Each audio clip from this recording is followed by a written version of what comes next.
Hello everyone, कैसे हैं आप लोग। आई होप आप अच्छे होंगे और आपकी एग्ज़ाम प्रिपरेशन भी अच्छे से चल रही होगी। आज जो टॉपिक हम स्टार्ट करने वाले हैं बड़ा ही इम्पोर्टेंट है, final accounts of A sole proprietorship firm.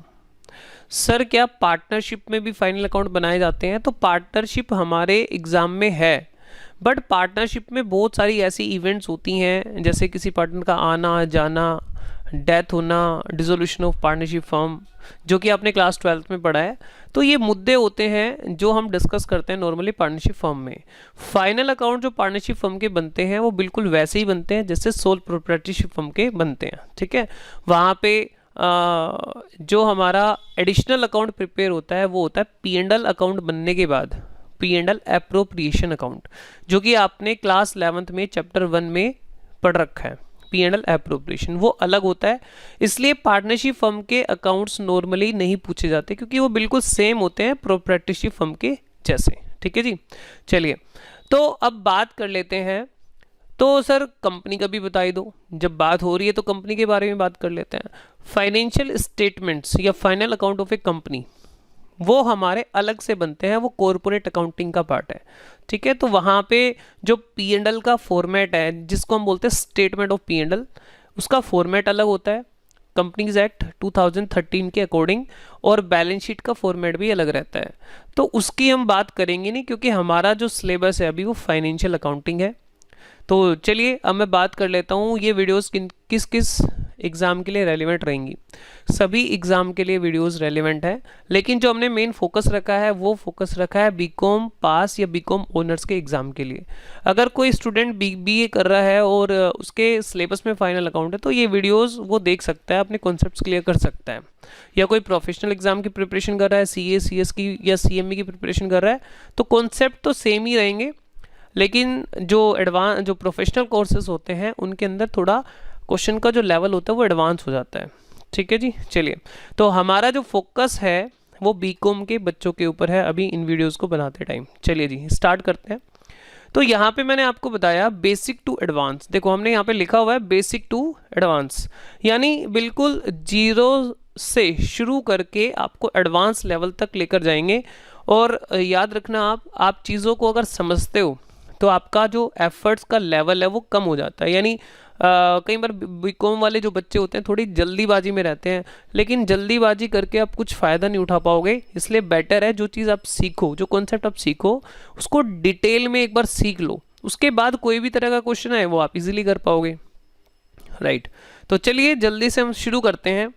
तो यहाँ पे बिल्कुल बेसिक से मैं बात कर रहा हूँ। मान लो हो सकता है किसी का 11th, क्योंकि 11th में जब बच्चा होता है तो वो फुल मस्ती में होता है, उस टाइम वो पढ़ता नहीं है, क्योंकि 11th में आपने फाइनल अकाउंट देखा था, कॉमर्स वाले जो स्टूडेंट्स हैं, ठीक है। तो अब यहाँ पर हम बिल्कुल बेसिक से बात करेंगे। ये है ओनर, आप यहाँ पे देख सकते हो राइट हैंड साइड पे, ये है जी ओनर, बिजनेस का ओनर। अब बिजनेस का ओनर ये कह रहा है कि अकाउंटेंट साहब मुझे बिजनेस का प्रॉफिट निकाल के बताओ, या मेरे बिजनेस ने लॉस इनकर किया तो वो बताओ। यानी प्रॉफिट या लॉस क्या हुआ है एक्चुअल में मेरे बिजनेस को, वो आप बताइए। तो अब हम इस एग्जाम्पल से इस बात को समझने की कोशिश करेंगे। ये जो मिस्टर ओनर है इसका नाम रख देते हैं, इसका नाम है मिस्टर अमित। मिस्टर अमित है ये, और मिस्टर अमित ने जो बिजनेस स्टार्ट किया था, ध्यान से सुनिएगा हर एक चीज़ को। मिस्टर अमित ने जो बिजनेस स्टार्ट किया था वो स्टार्ट किया था 1 मार्च 2023 को, ठीक है। यानी 1 मार्च 2023 को बिजनेस स्टार्ट हुआ। तो बिजनेस स्टार्ट जब हुआ तो उसका जो पहला फाइनेंशियल ईयर होगा, फर्स्ट फाइनेंशियल ईयर, तो वो कितने महीने का होगा? सबसे पहले सवाल आपसे मैं पूछ रहा हूँ, कितने महीने का फर्स्ट फाइनेंशियल ईयर होगा?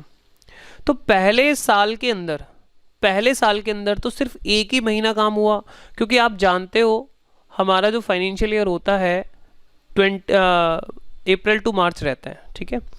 तो यहाँ पर हमारा जो यहाँ पे आप देख सकते हो एक ही महीना कंप्लीट हुआ है। यानी अगर वो बिजनेस का जो ओनर है वो कहे कि भाई 22-23 के अंदर, फाइनेंशियल ईयर 22-23 के अंदर हमें क्या प्रॉफिट हुआ, तो आपको क्या करना होगा, आपको यहाँ पे एक महीने का प्रॉफिट निकालना होगा।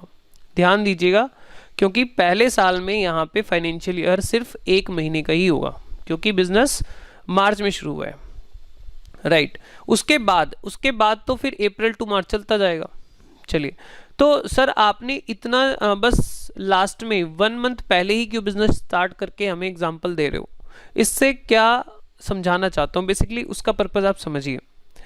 मेरा पर्पज़ ये है कि आपको ये समझाना कि किस तरीके से बिल्कुल शुरुआत से लेकर एंड तक हम प्रोसेस करते हैं अकाउंट्स में, ठीक है। अगर मैं पूरे साल का डेटा लूंगा तो उसमें क्या होगा, नंबर ऑफ ट्रांजेक्शन्स ज़्यादा हो जाएंगी, नंबर ऑफ लेन देन ट्रांजेक्शन्स वो ज़्यादा हो जाएंगी, और जब नंबर ऑफ ट्रांजेक्शन ज़्यादा हो जाएंगी तो वो हमें फिर उसके उतने ही ज़्यादा लेजर प्रिपेयर करने पड़ेंगे, और उसके बाद हमारे पास डेटा बहुत ज़्यादा हो जाएगा। तो हो सकता है एक वीडियो में मैं उन सभी बातों को कवर अप ना कर पाऊँ, तो मैं बिल्कुल आपको स्टार्टिंग टू एंड पूरी पिक्चर दिखाना चाहता हूँ कि पूरी पिक्चर कैसे चलने वाली है, राइट। तो हमने यहाँ पर कुछ गिनी चुनी, क्योंकि 1 महीने में कितना काम हुआ होगा, ज़्यादा काम नहीं हुआ होगा, और हम इसको मान के चल रहे हैं ये एक ट्रेडर है, राइट। ये एक ट्रेडिंग का बिजनेस कर रहा है, क्योंकि मैन्युफैक्चरिंग में भी अगेन वही चीज़ें हैं कि नंबर ऑफ ट्रांजेक्शन्स बहुत ज़्यादा होती हैं। तो हमने इसको एक ट्रेडर का एग्जाम्पल रखा, जिसको मैं पूरे आपको स्टेप बाय स्टेप लेके चलूँगा। चलिए, ताकि आपके जो कॉन्सेप्ट हैं, देखिए बात बड़ी ध्यान से सुनिएगा, क्योंकि जो 11th में हमारा फाइनल अकाउंट आता था वहाँ पर बच्चे रट लेते थे चीज़ों को, समझते नहीं थे। लेकिन बीकॉम लेवल पे आप या बीकॉम ऑनर्स लेवल पे आप क्रैम नहीं कर पाओगे, आपको चीज़ों के पीछे की पूरी डिटेलिंग समझ में आनी चाहिए। और ये मैं गारंटी करता हूँ कि आपको हर एक चीज़ बहुत अच्छे से क्लियर होगी, बट शर्त यही है कि आप उन चीज़ों को समझने के लिए रेडी हो बिल्कुल शुरुआत से, और कम एफर्ट्स भी आपके बहुत कम लगेंगे। एक बार चीज़ें समझ में आ गई फिर तो आप फटाफट से कॉन्सेप्ट समझ जाओगे। तो आपको पता होगा हमारे यहाँ पर 4 स्टेप्स में काम होता है। सबसे पहले होती है जर्नल, एंट्रीज होंगी, जर्नल प्रिपेयर होता है। उसके बाद क्या होता है, सेकंड स्टेप में लेजर। फिर उसके बाद क्या होता है, फिर होता है ट्रायल बैलेंस, और फिर क्या बनते हैं हमारे फाइनल अकाउंट्स। फाइनल अकाउंट्स, या आप इसको बोल सकते हो फाइनेंशियल स्टेटमेंट्स, ठीक है जी। चलिए, तो सोल प्रोप्राइटर की हम बात कर रहे हैं जब बिजनेस का मालिक एक है। तो फाइनल अकाउंट में बेसिकली आपको अगर थोड़ा सा याद आए, वैसे मैं एक्सपेक्ट नहीं कर रहा हूँ लेकिन आ जाएगा, इतना तो याद आ ही जाएगा। ट्रेडिंग अकाउंट आपने कभी बनाया हो, प्रॉफिट एंड लॉस अकाउंट आपका बनाया जाता है, और बैलेंस शीट, राइट। बस पार्टनरशिप फर्म में क्या रहता है, ट्रेडिंग अकाउंट भी सेम होता है, पी&एल अकाउंट भी सेम होता है। पी&एल के बाद एक बीच में पी&एल एप्रोप्रिएशन डाल दिया जाता है, बस वो पार्टनरशिप फर्म की फाइनेंशियल स्टेटमेंट हो गई, ठीक है जी। चलिए स्टार्ट करते हैं। तो अभी मैंने क्या करा है कि जर्नल से शुरू करके बिल्कुल एक एक ट्रांजैक्शन से स्टार्ट करके एंड तक हम कैसे पहुंचते हैं, तो आपको ये पूरी गेम क्लियर हो जाएगी। और आप देखते हो ना कि फाइनल अकाउंट्स में एडजस्टमेंट्स आती हैं सर, बहुत सरदर्दी हो जाती है, समझ नहीं आता यार। मैं आपको बोल रहा हूँ कि आप धीरे से पेशेंट के साथ, बिल्कुल पेशेंस के साथ इन चीज़ों को देखो। आपके हर एक चीज़ मैं क्लियर करके रख दूंगा, बिल्कुल क्रिस्टल क्लियर, अगर आपको थोड़ा सा भी भरोसा है तो। चलो ठीक है सर, हमें आपके ऊपर भरोसा है, आप करिए शुरू। चलिए जी, तो मैं बिल्कुल यहाँ से स्टार्टिंग से बात कर रहा हूँ कि ये जो मिस्टर अमित हैं, इसने बिजनेस में पैसा इन्वेस्ट किया। तो मैं अब यहाँ पे जल्दी जल्दी बात बोल देता हूँ। इसने पहली बार 1 मार्च को बिजनेस स्टार्ट किया, तो इसने बिजनेस में पैसा लगाया। बिजनेस में पैसे लगाने की एंट्री क्या होती है, बिजनेस में कैश आया, एसेट बढ़े, लायबिलिटी बढ़ गई, तो एंट्री सिंपल है। तो ये एंट्री मैंने पहले ही कर रखी है क्योंकि मुझे काफ़ी कुछ समझाना है। चलिए जी, पहली एंट्री सभी बच्चों को क्लियर होनी चाहिए।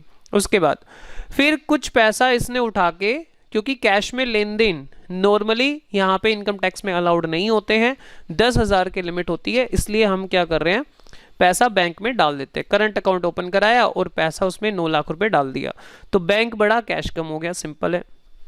फिर हमने एक लैपटॉप परचेज किया, क्योंकि हमें ट्रेडिंग करनी है और कभी कभी ऑनलाइन हम सेल करते हैं, तो उसमें हमें क्या चाहिए, लैपटॉप की ज़रूरत होती है। तो हमने क्या करा, एक फिक्स्ड एसेट अपना परचेज करा, laptop account debit to bank account, एक एसेट बढ़ा एक एसेट घटा, ठीक है। फिर हमने, क्योंकि जगह थी जो वो रेंट पे थी, तो हमने 1 महीने का रेंट भी पे करा, तो रेंट हमने कैश में दिया, rent account debit to cash 10,000। Expense debit होते हैं और एसेट डिक्रीज हो गया। उसके बाद हमने गुड्स खरीदा, बेचने के लिए गुड्स खरीदा, purchases account debit to bank, cheque से खरीदा है तो ये एंट्री हो गई। उसके बाद जो ऊपर वाला गुड्स था 5 लाख रुपए का, वो पूरा का सारा गुड्स हमने बेच दिया। नॉर्मली ऐसा देखने को नहीं मिलता है, मैं सिंपल करने के लिए ऐसा रख रहा हूँ कि हमारे पास at the end of year यानी 31 मार्च 2023 को कोई भी बैलेंस क्लोजिंग नहीं बचा है। सर ऐसा पॉसिबल ही नहीं होता। हाँ मैं मानता हूँ ऐसा पॉसिबल नहीं होता है, कुछ ना कुछ स्टॉक हम रखते हैं हमेशा, बट सिंपल रखने के लिए ऐसा कर रहा हूँ। आगे मैं क्लोजिंग स्टॉक भी इस क्वेश्चन में इंसर्ट करूंगा, ठीक है जी। चलिए आगे, तो 5 लाख का माल कितने में बेच दिया, 8 लाख में, आगे दी। फिर उसके बाद, क्योंकि ये जो लैपटॉप हम यूज कर रहे हैं हमारे पास एक ही फिक्स्ड एसेट है, तो भाई ये fixed asset day by day decrease भी तो हो रही है वैल्यू, तो 1 महीने का डेप्रिसिएशन 2000 रुपीज लगा है, राइट। तो depreciation account debit to laptop. तो अगर आपको ये जर्नल एंट्री में किसी को कोई प्रॉब्लम है तो नीचे कमेंट बॉक्स में कमेंट करके बताइए कि ये एंट्री सर मुझे समझ में नहीं आई है या कोई प्रॉब्लम है, राइट। तो मुझे उम्मीद है कि आपको जर्नल एंट्रीज में दिक्कत नहीं होगी।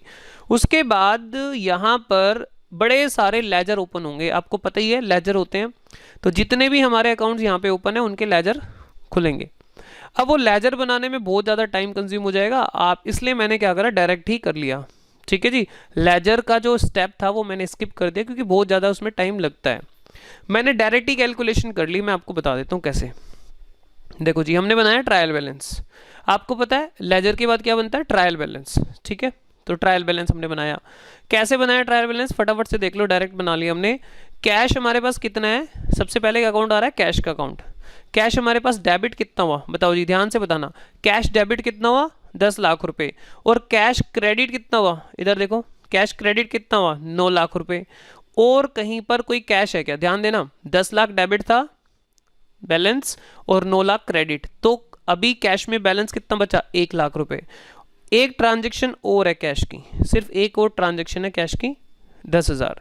तो मैंने क्या कहा, बस ये 3 ट्रांजैक्शन ही कैश की हैं और कोई ट्रांजैक्शन कैश की नहीं है। तो सीधी सी बात है यार, कॉमन सेंस लगाओ, अकाउंट बना के भी यही बात आएगी, नॉर्मल तरीके से समझ लो। डेबिट कितना था, 10 लाख, और क्रेडिट कितना हो गया, 9 लाख यहाँ पे और 10,000 यहाँ पे, तो 9 लाख 10,000 क्रेडिट हो गया।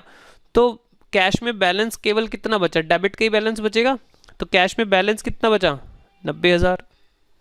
बस ऐसे ही करके मैंने सभी अकाउंट का यहाँ पे इस तरह से बैलेंस रख दिया है, ठीक है। एक को और समझ लो आप, चलो मैं उसको दूसरे कलर से हाईलाइट करता हूँ। कैपिटल का देखो, कैपिटल यहाँ पे क्रेडिट है और कहीं पर भी कैपिटल अकाउंट क्रेडिट नहीं है, तो सीधी सी बात है कैपिटल में कितना आ गया जी, क्रेडिट का बैलेंस आ गया 10 लाख रुपए। इस तरह से मैंने रख रखा है। चलो एक बैंक का और देख लो यार, बस लास्ट एक बैंक का और देख लो, मुझे लग रहा है आपको समझ में आ गया, लेकिन फिर भी एक बैंक का लास्ट देख लो, क्योंकि बैंक में बहुत सारी ट्रांजैक्शंस हैं। बैंक को और चेक कर लेते हैं। बैंक में डेबिट हुआ 9 लाख रुपए। अब क्रेडिट का एक बार जोड़ लेते हैं, कितना है, क्रेडिट में 50,000 यहाँ पे है और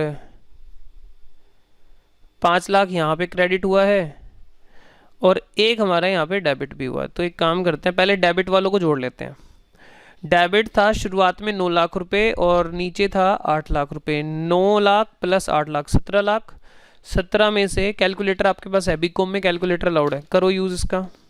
17 लाख माइनस 5,50,000, तो 11,50,000 बन गया। तो ये आ गया बैंक।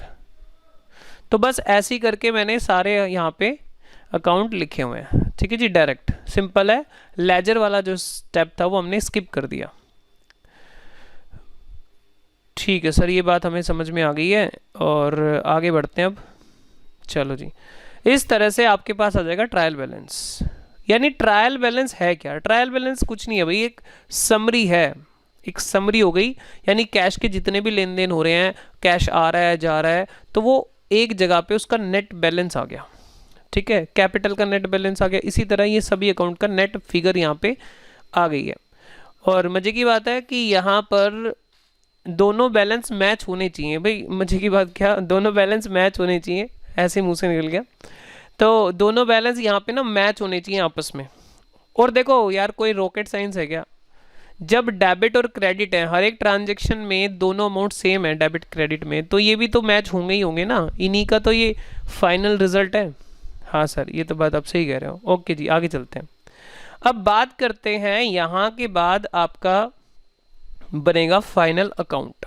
ठीक है, यहाँ के बाद हम क्या बनाने वाले हैं? Financial statements. तो ये हमारी यहाँ पे फाइनेंशियल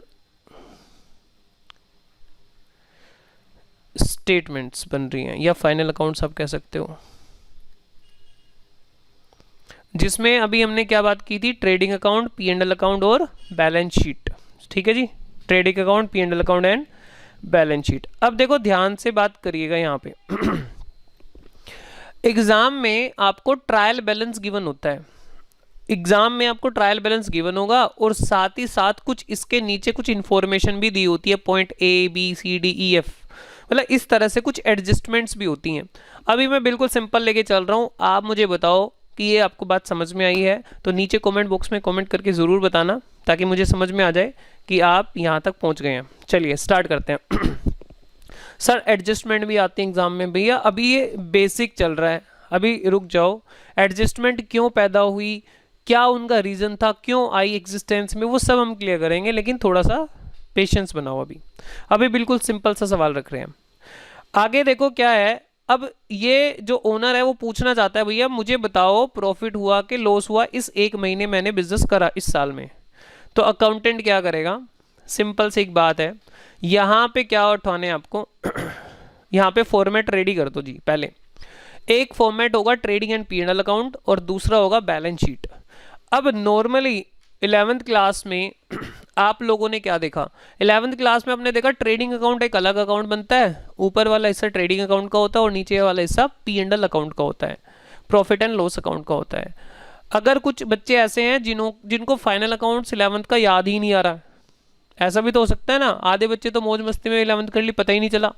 और कुछ तो महान ऐसे होंगे जो कोविड के चक्कर में पास हो गए, कोविड ने उनको पास करा दिया, तो उन्होंने 11th में फाइनल अकाउंट को तो शक्ल भी नहीं देखी उसकी। तो कोई बात नहीं, टेंशन मत लो। और कुछ ऐसे स्टूडेंट हो सकते हैं जो साइंस बैकग्राउंड के हों, उनको बाद में एहसास हुआ यार साइंस अपने बस की बात नहीं है, कॉमर्स में चले जाते हैं, कुछ तो कर ही लेंगे। ठीक है, तो ऐसे भी हो सकते हैं, तो कोई टेंशन की ज़रूरत नहीं है अगर नहीं भी पढ़ा। चलो जी, अब मैं आपसे छोटी सी बस ये कह रहा हूँ, trading and P and L account को हम डिटेल में आगे जाके अलग अलग समझेंगे। ट्रेडिंग अकाउंट अलग, पी एंड एल अकाउंट अलग। अभी के लिए हम बात करते हैं trading and P and L इकट्ठा बना रहे हैं। करना क्या है, जो एक्सपेंसेस हैं वो डेबिट साइड पे रखो, जो एक्सपेंसेस हैं प्रॉफिट एंड लॉस के डेबिट साइड पे रखो, यानी trading and P and L combined बोल रहा हूँ, trading and P and L account के डेबिट साइड पर रखो। जो इनकम है या रेवेन्यू है, रेवेन्यू मतलब जो रिसीट आई है हमारे पास, जैसे सेल्स को इनकम नहीं कह सकते, उसमें हमारा कॉस्टिंग भी होती है, तो रेवेन्यू को या इनकम को क्रेडिट साइड पे रखो, बस इतना काम करो। दोबारा सुनो, एक्सपेंसेस को आप डेबिट साइड पर, एक्सपेंसेस या लॉसेस को डेबिट साइड पर रखो trading and P and L के, और इनकम और रेवेन्यू को आप या गेन कह सकते हो उसको क्रेडिट साइड पे रखो। सिंपल, ये करना है। चलो, और अगर कोई एसेट्स और लाइबिलिटीज हैं तो उसको बैलेंस शीट में रखो। बस ये 4 जगह पे हमें ट्रायल बैलेंस की हर एक आइटम को पहुंचाना है, उनको ठिकाने लगाना है। चलो जी, अब मुझे बताओ, सबसे पहले आ रहा है कैश। आप बताओ जी, कैश क्या है? कैश एक एसेट है, तो ये कहाँ जाएगा? बैलेंस शीट में एसेट साइड पे 90,000, चढ़ते जाओ चलते जाओ। कैपिटल क्या है? कैपिटल हमारा लाइबिलिटी होती है, तो लाइबिलिटी साइड पे। थोड़ा सा मैं छोटा कर देता हूँ, 1 मिनट, ताकि आपको ये पूरा एक ही जगह पे दिखता जाए। हाँ जी, फिर उसके बाद है हमारे पास बैंक बैलेंस। बैंक बैलेंस किधर आएगा? जल्दी बोलो। बैंक बैलेंस आएगा देखो एसेट साइड पर। फिर उसके बाद है लैपटॉप। लैपटॉप क्या है जी? आपका एसेट है, तो लैपटॉप भी हमने रख दिया। फिर उसके बाद रेंट। रेंट क्या है? एक्सपेंस। रेंट है एक्सपेंस। एक्सपेंस को हम क्या कहाँ रखना है? ट्रेडिंग एंड पीएनएल में डेबिट साइड पर रख दिया जी, डेबिट साइड। परचेजेस। परचेजेस क्या है भाई? परचेजेस खर्चा है यार, सीधी सी बात है। जो हम माल लेकर आए हैं उसको लाने का खर्चा है वो, यानी जैसे एग्जांपल के लिए हमें 8 लाख का माल बेचा, तो उसकी कॉस्टिंग क्या थी, मतलब खरीदा कितने में था, सबसे बड़ा खर्चा तो वही है। तो आओ जी, परचेजेस को आप डेबिट कर दो, कर दिया हमने। उसके बाद सेल्स, सेल्स हमारा रेवेन्यू है, रेवेन्यू, इनकम नहीं कह सकते अभी, खर्चे लेस होने हैं उसमें से, तो रेवेन्यू है जो हमारे पास आ रहा है। डेप्रीशिएशन, डेप्रीशिएशन क्या होता है?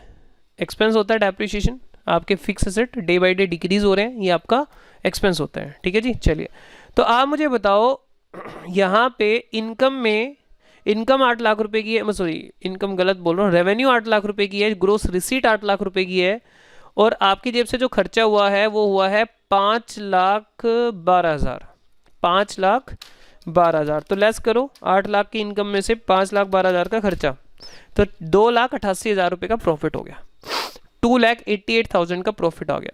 बट सर एक बात बताओ, हमने तो ट्रेडिंग अकाउंट अलग सीखा है, P&L अकाउंट अलग सीखा। अरे रुक जाओ भाई, मैं उन चीज़ों पे डिटेल में आऊँगा, कुछ भी ऐसी चीज़ नहीं छोड़ूंगा जो आपसे मैं डिस्कस ना करूँ, डिटेल में समझेंगे हम चीज़ों को, सिंपल तरीके से समझना सीखना, समझना सीखो। ठीक है जी, okay sir, okay okay okay, चलो तो अब यहाँ पे आओ जी, मुझे बताओ प्रॉफिट आपका जो आता है आप उसको कैपिटल में ऐड कर देते हैं यहाँ, क्योंकि बिजनेस की एक लायबिलिटी है प्रॉफिट, ठीक है ना। ओके चलिए, तो यहाँ पे अब हम क्या कह रहे हैं, 10 लाख उन्होंने लगाया था, 2,88,000 का प्रॉफिट, तो ये बिजनेस की क्या है, लायबिलिटी है 12,88,000 रुपये। डन। चलो अब अगर सर यहाँ पे लॉस होता तो लॉस कैपिटल से माइनस हो जाता, सिंपल सी बात है। अब ये पूरा जो क्वेश्चन है, मैं आपको बिल्कुल ये कहना चाहता हूँ भैया, इसमें आपको कोई प्रॉब्लम आई है क्या? एक मिनट, इसको थोड़ा सा यार बड़ा हम कर देते हैं ताकि आपको ये दिख जाए अच्छे से। लो भाई, अब ये बताओ यार, ये बिल्कुल स्टार्टिंग से लेकर एंड तक हमने बात डिस्कस करी, एक्सेप्ट लेजर। लेजर को हमने डायरेक्टली बना लिया, जो कि बहुत मुश्किल बात मेरे हिसाब से नहीं है, हमने डायरेक्टली प्लस माइनस कर लिया। ठीक है, आप खुद ही देखो, कोई मुश्किल चीज़ नहीं है। अगर हम एक बार एक्सपर्ट लेवल पे आ जाएं तो हम ट्रायल बैलेंस के बिना भी सीधे फाइनल अकाउंट बना सकते हैं। ठीक है ना, हाँ सर बना सकते हैं, अब तो समझ में बात आ रही है कि बना सकते हैं।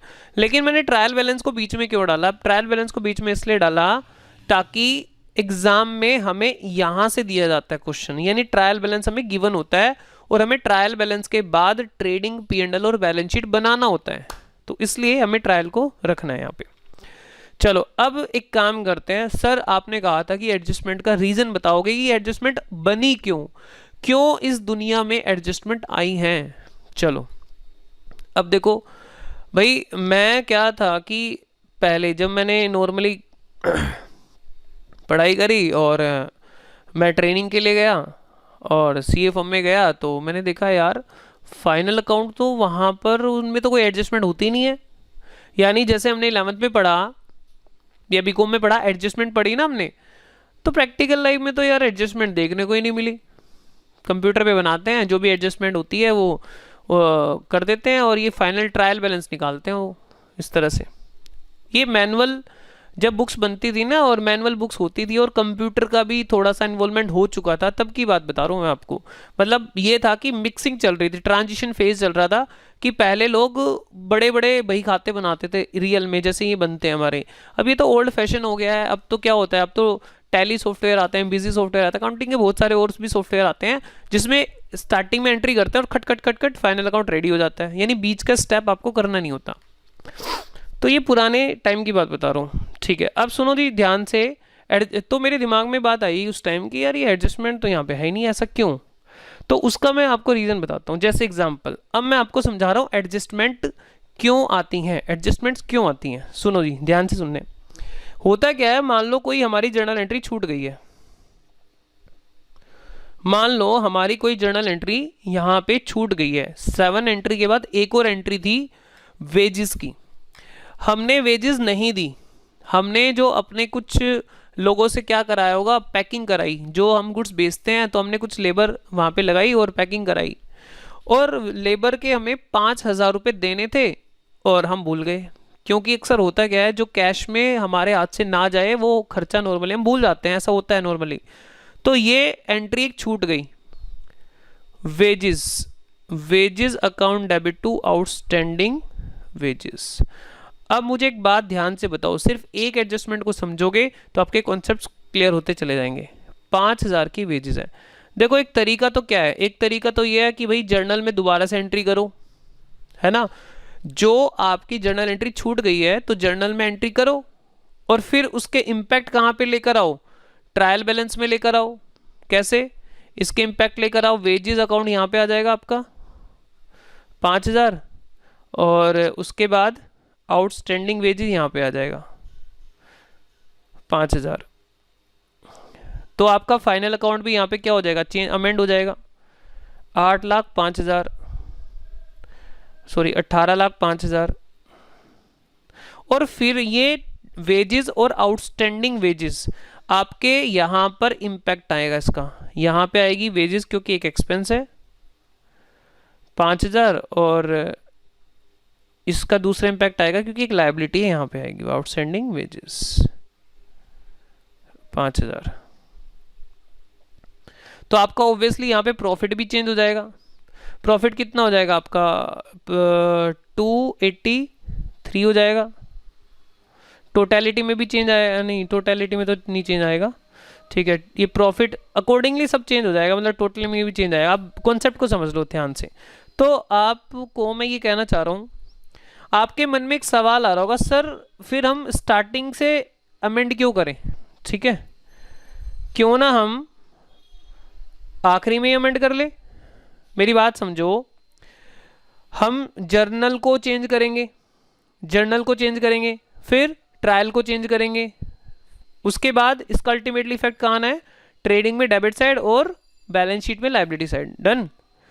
तो भाई वहां पे इतना सारा चेंज करने की बजाय हमें क्या करना चाहिए, हमें इसी मोमेंट पर यहां पे लिख देना चाहिए।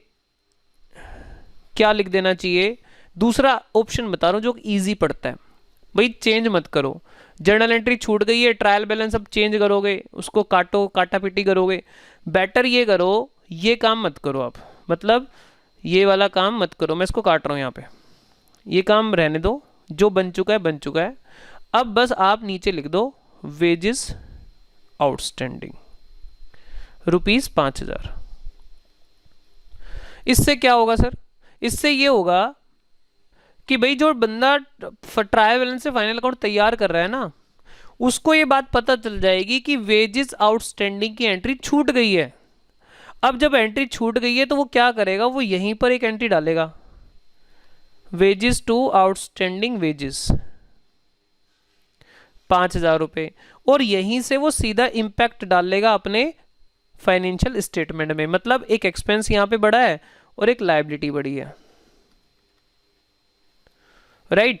तो वो एक्सपेंस को एक्सपेंस की जगह रख देगा और लायबिलिटी को लायबिलिटी यानी बैलेंस शीट में लायबिलिटी साइड पे रख देगा, राइट। तो आप मुझे बताओ दोनों में से कौन सा ऑप्शन सही आपको लगता है, प्रैक्टिकली होके बताना। और नीचे कमेंट बॉक्स में कमेंट करके जरूर जाना कि आपको प्रैक्टिकली कौन सा ऑप्शन बेटर लगता है। ये पुराने टाइम में क्योंकि मैनुअल काम होता था तब ये प्रॉब्लम्स आती थी। चलो और मैं थोड़ा सा इसको और ज़्यादा समझा देता हूँ, थोड़ा सा और समझा देता हूँ, बस थोड़ा सा टाइम और चाहिए मुझे आपका। कि मान लो चलो हमने वेजेस को जर्नल में डाला, ट्रायल में डाला, ट्रायल को भी काट पीट के ठीक कर लिया, फिर हमें एक चीज़ याद आ गई, फिर हमें हो सकता है एक खर्चा और याद आ जाए जो कि हमारा नहीं डला। फिर से क्या यही प्रोसेस रिपीट करोगे, और मान लो वो करा और फिर एक और कुछ इनकम याद आ गई जो छूट गई है, तो भाई ये काम करना प्रैक्टिकली मुश्किल हो जाता है, हो तो जाता है लेकिन मुश्किल हो जाता है। तो इसका सबसे सिंपल सा रास्ता ये है, जो तुमने ट्रायल बैलेंस बना दिया ना, एक बार बना दिया ओके, कुछ याद आता है ना अगर उसके बाद, तो नीचे लिख दो, उसको बोलते हैं हम एडजस्टमेंट्स। ताकि ट्रायल बैलेंस वाला जो ये फाइनल अकाउंट बनाने वाला जो पर्सन है उसको समझ में आ जाए कि ट्रायल बैलेंस की जो आइटम्स हैं उनके बाद भी ये कुछ एंट्रीज ऐसी हैं जो या तो छूट गई हैं या इनमें कुछ करेक्शन होनी है, कुछ मिस्टेक भी होती है कई बार, ठीक है, कुछ एडजस्टमेंट्स भी होती हैं, ठीक है। जरूरी नहीं है कोई एंट्री छूटे, कोई करेक्शन वाली एंट्री भी होती है। जैसे कभी हमने खरीदा था फिक्स सेट तो हमने उसको परचेज अकाउंट में डाल दिया। तो जो भी चीज़ें पता लग रही है ना तो नीचे डाल दो, ताकि वो अकाउंटेंट जो फाइनल अकाउंट बना रहा है, यानी ये जो बच्चा फाइनल अकाउंट बना रहा है, उसको वो यहाँ पे जर्नल एंट्री करे और उसके डायरेक्ट इम्पैक्ट ट्रेडिंग P&L में और बैलेंस शीट में लेकर चला जाए। बस इतना सा कॉन्सेप्ट है ये। तो बस अब कुछ नहीं है कि आगे हम क्या करेंगे, हम अपने step by step trading account, P&L account और इनकी अच्छे से प्रैक्टिस करना शुरू कर देंगे। पहले ट्रेडिंग अकाउंट के ऊपर आपको थोड़ा समझाऊंगा, डिटेल में समझाऊंगा क्योंकि इसमें डायरेक्ट एक्सपेंसेस भी होते हैं, और फिर मैं आपको P&L के बारे में समझाऊंगा, और फिर हम धीरे धीरे मतलब जल्दी ही अपने बड़े बड़े क्वेश्चंस पे आ जाएंगे। और आप देखोगे कि बड़े क्वेश्चन फटाफट से हो रहे हैं, क्योंकि जब तुम पीछे से बिल्कुल जड़ से काम करते हो एंड तक, तो आपको हर एक चीज़ बिल्कुल क्रिस्टल क्लियर हो जाती है। तो चलिए फ्रेंड्स, मुझे उम्मीद है आपको ये सारी बातें समझ में आई हैं। अगर आपका कोई डाउट रह गया है तो प्लीज़ नीचे कमेंट बॉक्स में अपना ज़रूर अपना डाउट शेयर करिए हमारे साथ। और ये वीडियो जितने ज़्यादा लोगों तक आप शेयर करेंगे तो हमारा हौसला और ज़्यादा बढ़ेगा, हम और अच्छा अच्छा कंटेंट्स आपके लिए लेकर आएंगे। क्योंकि आप सबको पता है कि एंटरटेनमेंट चैनल पे व्यूज़ बहुत आते हैं, लेकिन एजुकेशनल चैनल पे व्यूज़ नहीं आते हैं। तो प्लीज़ आप सपोर्ट करिए, आपके सपोर्ट की बहुत ज़्यादा ज़रूरत है। Thank you so much for watching this video. Bye bye.